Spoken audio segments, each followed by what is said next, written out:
J.D. Vance talked about how Trump was ill-informed about the potential ramifications of an attack.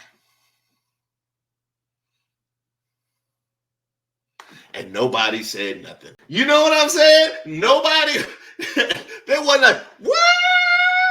What are you talking about? Not our strong man. What are you, not our businessman, not our America First Orange Jesus. There was none of that.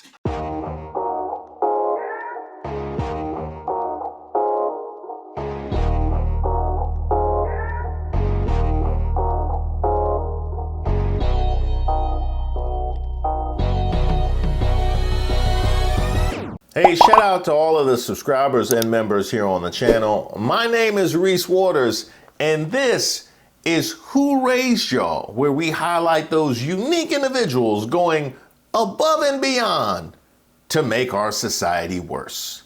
Director Radcliffe, this was a huge mistake, correct? No. A national political... Hold on. No, you Let me hold answer. on. No, Director Radcliffe, I asked you a yes or no question, and now you hold on. A national political reporter... You can characterize it how you want. ...was made privy The White to House sensitive information about imminent military operations against a foreign terrorist organization. Mistake of adding a reporter... And that wasn't a huge mistake? That wasn't a huge mistake? Well, I think they characterize it as a embarrassment. This is utterly unprofessional. There's been no apology. There has been no recognition of the gravity of this error. And by the way, we will get the full transcript of this chain, and your testimony will be measured carefully against its content. You know, the kinds of people you'll see asking to speak to the manager at the pearly gates. I want to talk to the manager. Now, if you watched my video from yesterday, you saw exactly what happened inside the world's most unqualified group chat. The U.S. Secretary of Defense, the National Security Advisor, the Vice President of the United States, and other very senior, very powerful Trump White House officials, it turns out, discussed highly classified war plans, not only on an unclassified channel, but accidentally and randomly, it seems, including a journalist. And to see this administration claiming that it cares about competence and merit, and then be responsible for an epic fuck-up like this, demonstrates that these are not serious people. Because if they're not highly serious consequences for this level of screw-up, then it will make clear that all of the bluster about merit that you hear about from this White House is just bullshit. We deserve so much better than this. It is getting clearer by the day that the people in charge of the American government cannot keep the American people safe. Accountability is back. Accountability is back. I quote Secretary Pete Hegseth. That was our Secretary of Defense on the record just a couple of months ago. Now the debate among national security professionals is over whether the Secretary was just incompetent or whether he was drunk. This message is for Supreme Court Justice Brett Kavanaugh. Hey, Bubba. Me and Cal are over here having a few garage beers. Say what's up, JD. What's up, my Yaley? Go Bulldogs! Shut up, Peter Cushings. Anyway, so I talked to Elon, and I don't want to go into too much over the phone, but let's just say Operation Invade China is a go. So the next time you see him, just say Operation Invade China. He'll know what you're talking about. But if all goes well, you can tell Clarence Thomas he'll be bribe-cationing in our 53rd state, if you know what I'm saying. But anyway, if you get this, we're just having a few garage brewskis if you want to stop by, because I know you still like beer. Hey, ask him if Amy Coney Barrett said anything about me. Shut up, sectional offender. Anyway, we're about to break out the karaoke machine. Catch you later. Hey, Pete, can we sing Picture again? I call Kid Rock. I told you I'm Kid Rock and you're Sheryl Crow, bitch. Oh, come on, don't cry. Your makeup will run. Well, a funny thing happened in the response to everything that emerged out of the group chat, because I was under this crazy assumption that we were operating under normal people logic. Like, I thought we were operating under like left, right, up, down, sky is blue, water is wet logic, where you just fall back when a mistake is made. But this MAGA world is crazy. I'm still trying to get my bearings, and they haven't told me where the settings is, for me to understand exactly where truth lies. I haven't been able to find that. So the reaction from the right to this was wild.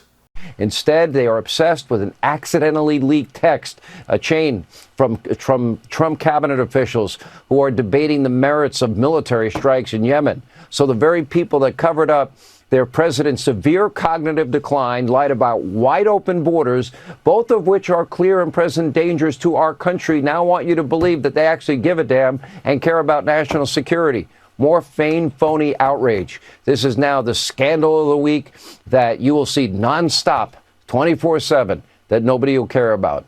Now, by the way, it's not only a smear, but it's waged by the left. That's all they've got, and their bingo cards. Did you ever try to start a group text? You're adding people, and you accidentally add the wrong person. All of a sudden, your Aunt Mary knows all your raunchy plans for the bachelor party. Well, that kind of happened today with the Trump administration. Mike Waltz was putting together a group chat on Signal, an encrypted app, with the Secretary of Defense, the VP, and a bunch of other national security officials to collaborate on whether to strike Iranian proxies in Yemen who keep firing missiles and shutting down shipping. Well, National Security Advisor Mike Waltz accidentally added a reporter to the group text, and not a good reporter. Jeffrey Goldberg from The Atlantic, one of the biggest hoax artists around. Well, he heard some things he probably shouldn't have, but could have been a wee bit of a security breach. But it's not like they homebrewed a server and then bleached it or kept classified documents in their garages next to their Corvette. I'm sure it won't happen again.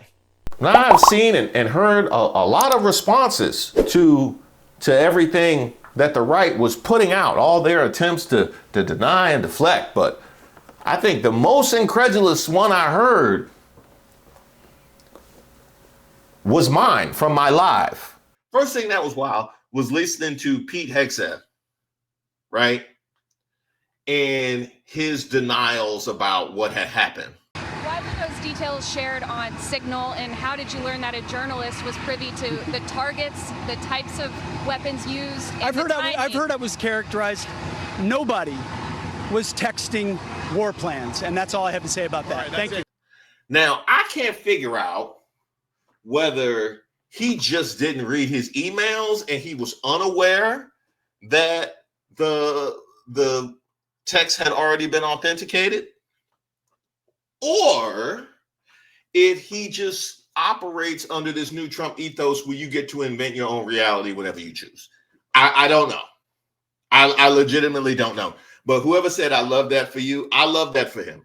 I love that for you, Pete Hegseth, that we have the footage of you going at the journalists and refuting what had happened after the text had already been authenticated. That's brilliant. That's almost as good as the footage we have talking about how Hillary and anybody who was engaged in any kind of nefariousness or questionable conduct with regards to sensitive information should be fired on the spot. We have that footage as well. Apparently, the standard operating procedure inside the Clinton Secretary of State office was to send emails that couldn't otherwise be printed to the maid to print them out of a secure area or from a secure area and then hand them off. Any security professional, military, government or otherwise, would be fired on the spot for this type of conduct and criminally prosecuted for being so reckless with this kind of information.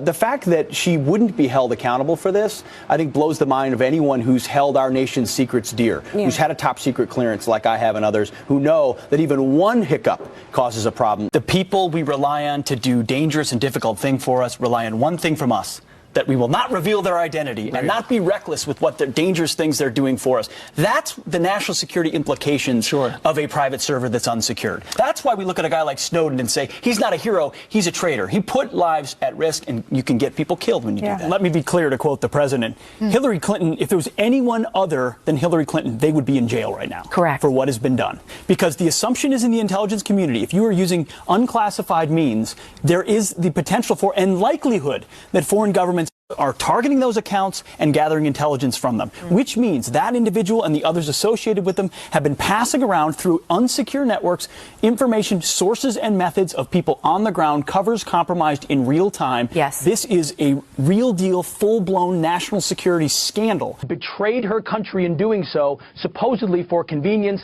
but actually so she could have a different set of standards and hide her conduct and the conduct of the Clinton Foundation, Benghazi, everything else, so she could stay away from and above the law. And it turns out foreign services want to know what our Secretary of State thinks. The technology that others can use once they've got into devices is to listen and see in real time. Who knows what they heard and what they have, and the kind of leverage that gives in negotiations or conversations when you know what our hand is and you can anticipate it or get in front of it, or you know our sources and methods, because we know aides to Hillary Clinton also removed markings so that they could send classified, sometimes secret, top secret information to her personal email, which our enemies were potentially reading in real time. That has consequences, including lives and reputation of this great country. I'm not surprised that a military guy like yourself is fired up, because it's people like you who pay the price for this kind of That's exactly right. Extraordinary. Yeah, I mean, he is the president of the United States, which does create complications, but it also increases the urgency. If the top man in the job handled classified documents this flippantly for that long, why was that the case? Was it really that he didn't know? Because when you take something out of a skiff, if you're a senator, you know exactly what you're doing. We have that footage as well. Now, Pete Hegseth decides to go in about Jeffrey Goldberg and the Atlantic journalist in question. You're talking about a deceitful and highly discredited so-called journalist who's made a profession of peddling hoaxes time and time again, to include the hoaxes of Russia, or the fine people on both sides hoax, or suckers and losers hoax. So this is the guy that peddles in garbage. This is what he does. And he wants to come for the journalist. And I was watching that and I'm like, wait a minute. So the journalist was not one of the people that was privy to the classified information. The journalist was not one of the people who was not supposed to be on signal having these conversations. It's interesting that the journalist is who you choose to attack. The same journalist, mind you, who kept this under his hat until the operation had been completed and chose not to publicize the classified information that he was privy to. But in the last hour, Secretary of Defense Pete Hegseth reacted to your story after landing for a trip to Hawaii. He didn't initiate the chain, but he had a lot to say on the chain, it seems. Reporters asked him. He had the most sensitive things to say. He had the most sensitive things to say, including the kind of war detail plans that you didn't even include in your reporting because you didn't want to put operational details in your reporting. Look, I mean, we can say this now. We know American pilots are involved in this operation. That's very, very dangerous work. I found out about this as a civilian 2 hours before the operation launched. The last thing I want, even as a reporter who wants to know about government decision-making, obviously, the last thing I want is to see American lives endangered in any way. Which brings me to another impasse, right? Because Democrats, we are always in this position. We are so often in this position of, and I've said it before, they playing rugby and you trying to play flag football. And they're not even obeying the rules of rugby. I don't know what that is. That they playing throwback tackle. Okay, the Maga is playing throwback tackle. We reach a point, which we reach often as liberals, progressives, leftists, Democrats, whatever, centrists, wherever, right? The GOP is playing throwback tackle, and you are playing flag football.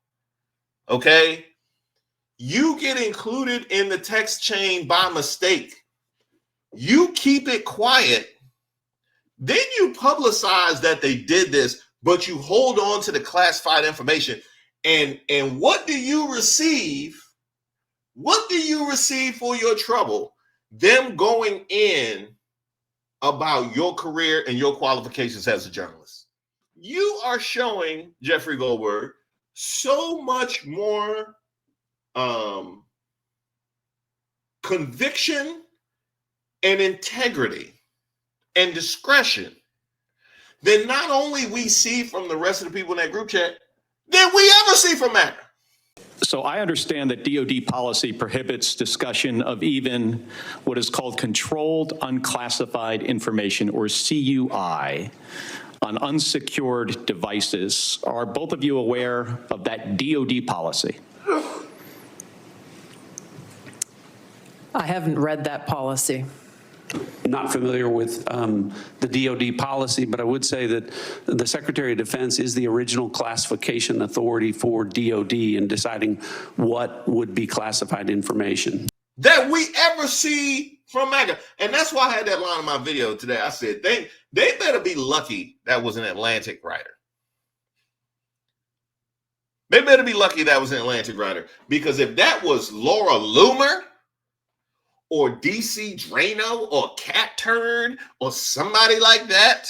But wait, there's more.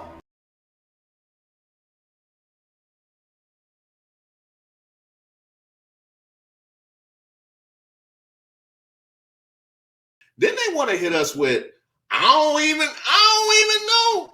You know what I mean? I don't even know, dude. You know what I mean?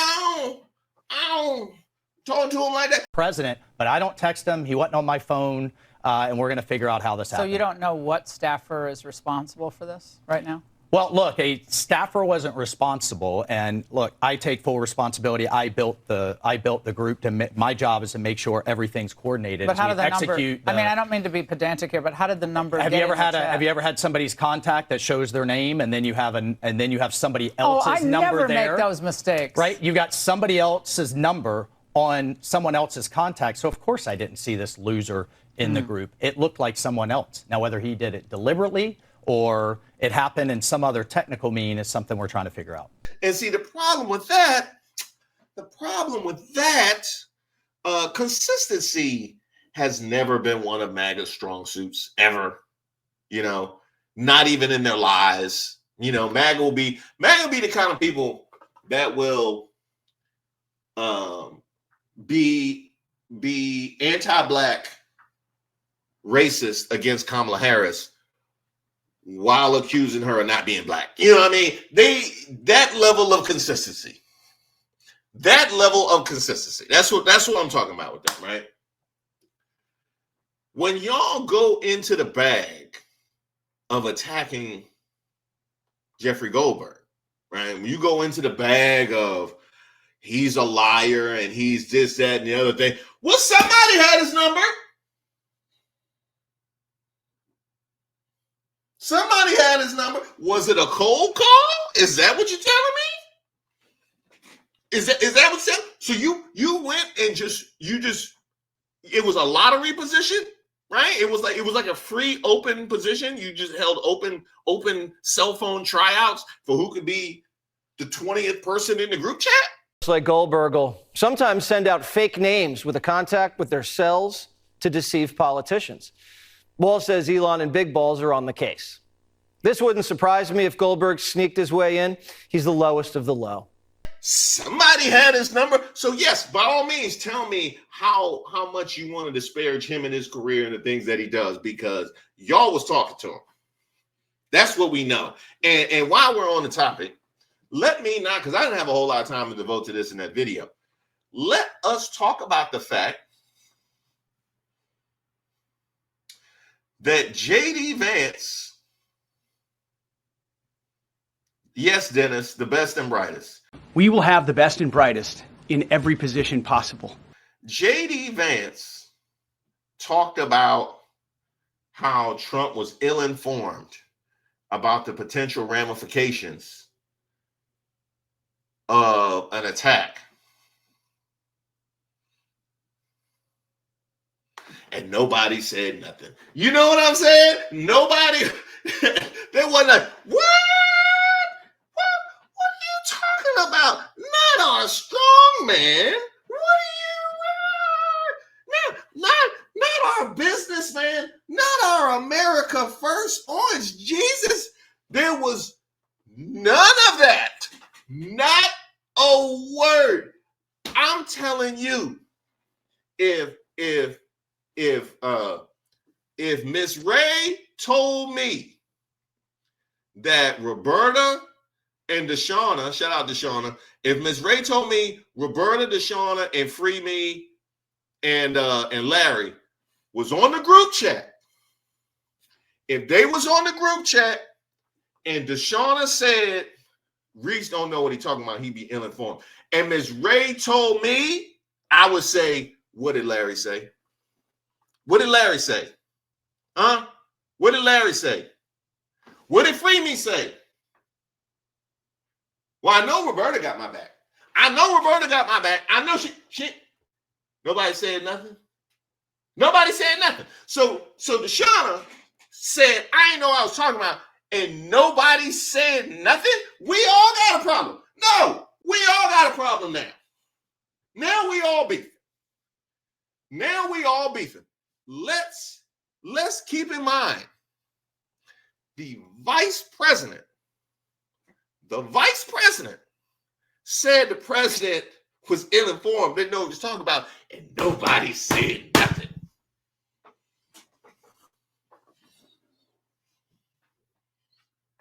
Huh? That's where we at.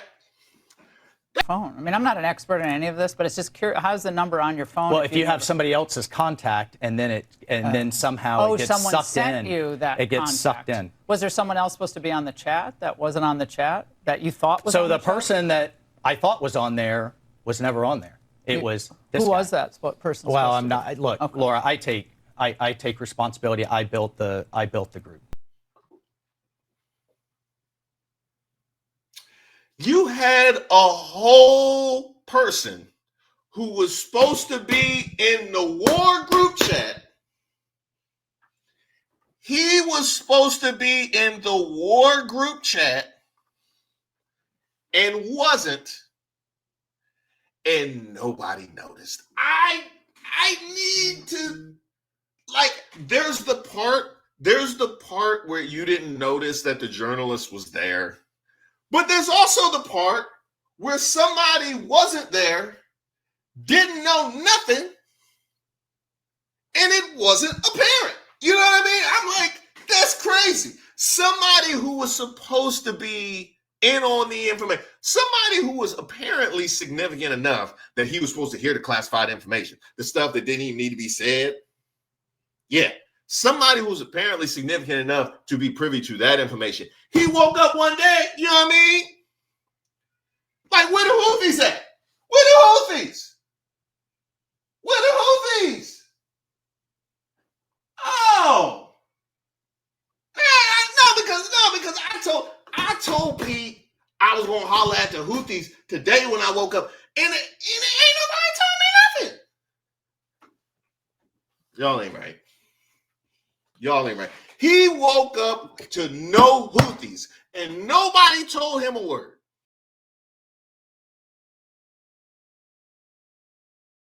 This journalist, Mr. President, wants the world talking about more hoaxes and this kind of nonsense rather than the freedom that you're enabling, and a key part of our sovereignty is open sea lane. If I finish this live and I go downstairs and I'm talking to my wife, and she say, I heard from my friends that you was with Big Shirley last night. You know Big Shirley from Martin? You know what I mean? Big Shirley and Cole didn't work out. And if I go downstairs, my wife like, hey, I heard, my friends told me you was with Big Shirley last night. You know what I mean? And I just, Big Shirley? Come on, Big Shirley. She was with Cole. You know what I mean? It's no telling when And I don't even think she's working right now. You know what I mean? I think Big Shirley got caught. She got other things to worry about, not Big Shirley. Now here's the problem.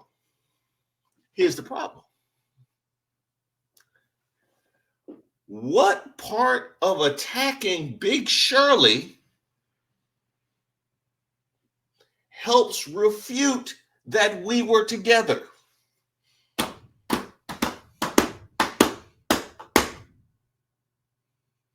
How does attacking Big Shirley make me less likely to believe what was being said? Because she has nothing to do with this. The only reason why you would attack Big Shirley is to distract and deflect away from the conversation that we're having about where you was at last night. And in fact, if I am pressing you about where you were last night, and as opposed to engaging with this conversation, you start attacking Big Shirley, well, now I know exactly what it is. You gave me all of the information that I need. Keep that in mind. We will have the best and brightest in every position possible. I'm waiting for the conversation where we say, maybe some diversity might have been, I think it's all of these white men. That is the problem. When does that conversation happen? Right? Because it's supposed to be a level playing field, right? We don't see color. We see everybody the same. And we know that if the NAACP got caught posting something in the group chat, you know what kind of conversations we'll be having. If there was a brown person that they could have blamed, if the person in Mike Waltz's seat would have been a brown person, you know the way that would have went. When do the conversations happen? You know what I mean? Because turnabout is fair play. What's good for the goose is good for the gander. Turnabout is fair. When do those conversations happen? I don't know. The person that was on just happens to be a sleazebag, so maybe that's just coincidence. I don't know. But you are going to conduct an investigation. Would it be a problem if the Atlantic released all the text messages if they're not classified? Well, I don't know. I'd have to ask the military about that because, maybe you wouldn't want that. I don't know. I will say this, that from what I heard, the man that we're talking about, who's not somebody that I don't think most people have ever heard of, he found it very boring and he left early. He got off the line very early. So I can't speak to it other than that. So he's made up a lot of stories and I think he's basically bad for the country, but it's a failing venture, very failing venture. They're very upset. And a thing like this is publicity for them, but I don't think we should allow people that are very good, like that man sitting right at the end of the table who's done a great job. We shouldn't allow them to be hurt by it. I told y'all that my mother is on me about trying to be more positive about where I can just say something positive, show where I agree with somebody. And I had a piece of positivity in that video I put today. I said, I got to appreciate Trump. I got to appreciate Trump because he is the Michael Jordan of deny, deflect, and dismiss. He Michael Jordan of deny, deflect, and dismiss. When he was younger, in his younger days, he was a little better with he was a little quicker with his words. He was like a high flyer. You know what I mean? He was kind of a high flyer with the words. He could put it up on the glass. He could cross you over. You know what I mean? It was tough to stay in front of him. You know what I mean? In his younger days. But in his older days, like old Trump would just put you on the block. You know exactly what's coming. He put his back to you. You know what I mean? He feel your truth. Okay? He feel your truth and your justice. You know what I mean? He give you a little deny. He give you a little deny, and then he'll hit you with the deflect shoulder, and he'll spin around right with the dismiss. You know what I mean? He has perfected that. He has perfected the deny, deflect, and dismiss. What is your response to that? I don't know anything about it. I'm not a big fan of The Atlantic. To me, it's a magazine that's going out of business. I think it's not much of a magazine, but I know nothing about it. You're saying that they had what? They were using Signal to coordinate on sensitive materials and having to do with what? Having to do with what? What were they talking about? But here's the thing. What did they say when Mike left the league? What did they say when Mike left the league? They said Mike left and all of these players, here come Larry Hughes trying to act like he, you know what I mean, trying to ISO on the block. Ricky Davis. Here come Ricky Davis. What they say when Mike left, they tried to they said Jordan impersonators ruined the game because they did not have his skill set. They did not have his mastery, but yet they were trying to play the way that he played. And what do we see with all these Trump sycophants? What do we see? I don't care whether it's Kristi Noem being asked about Kim Jong-un or being asked about the dogs, or whether it's Pete Hegseth being asked about his marriage, being asked about his drinking, or being asked about Signal. It don't matter who it is. It can be J.D. Vance. We've seen it from Elon Musk. We have seen it time and time again from Magas. Deny, deflect, dismiss. Yes, Ranking Member. My answer yesterday was based on my recollection or the lack thereof on the details that were posted there.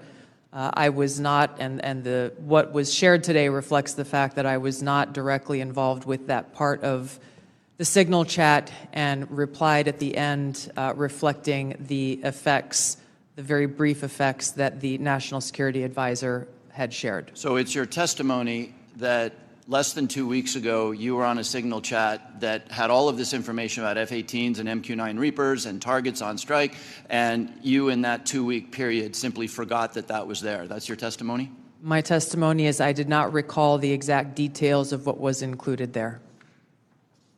That was not your testimony. Your testimony was that you were not aware of anything related to weapons packages, targets, and timing. As the testimony yesterday continued on, there were further questions related to that, where I acknowledged that there was conversation about weapons, and I don't remember the exact wording that I used, but I did not recall the specific details that were included. The only problem is they're not Mike. They're not Mike. They Ricky Davis. Okay? They are Ricky Davis. That's what we saw. That's what we saw with Pete Hegseth trying to deny something that the administration has already authenticated. That's what we get. That's Ricky Davis trying to get a triple-double shooting in his own basket. That was The Utah Jazz dancers since 1992. They're committed to helping you look, feel, live better. Find out more. That was Pete Hegseth. And what's so sad about it is that you see just how transparent the entire thing is when it doesn't have any of the necessary Trump window dressing. Not a head fake, nothing. Just launching full-throated into deny and dismiss. I hope you guys enjoyed that. You can catch me right here live every Tuesday at 8 p.m. on YouTube. And there might be some more pop-ups if they keep acting up like this. Yeah, you know what I mean? They consistently act up on Tuesdays, and it works out well for me, but try me on a Thursday, think I won't go live. No, I didn't mean that literally. Oh, here you go. Hey, if you're watching this, it means we did it. We hit the number. No, not that kind of number. But I do want to thank you for allowing me to get to such a momentous milestone of 400,000 subscribers. It has been your shares, your emails, your comments, just watching and supporting the channel that way that has allowed us to get to this point, and it has been invaluable. And I just hope moving forward that I can rise to the level that warrants such an accolade. But in the meantime, we're going to celebrate. You know, you know how we do. There's nothing wrong. And what are you going to say to your fans when they ask you some questions about it? I'm going to say I feel good. We have a bunch of new merch that we're going to roll out. You can check out all the new stuff at reesewaters.com, which includes a new logo, by the way, so be on the lookout for that. And speaking of merch, I have some members discounts that will be coming your way. So to all of you members, be on the lookout for that. Or if you would like to join and get that discount, you can find a link in the description box to all of my videos. And you know, every time we reach a milestone, we always gotta have a party. You know we got to have a party, so be on the lookout for the members live celebration. I'm going to put a poll out on the community tab as I usually do to see what time works best for you guys, so check that out. In the meantime, I once again want to say thank you. You didn't close the door. You didn't turn off the lights. You decided to come on and go with me and head on over to my place. Love, TKO.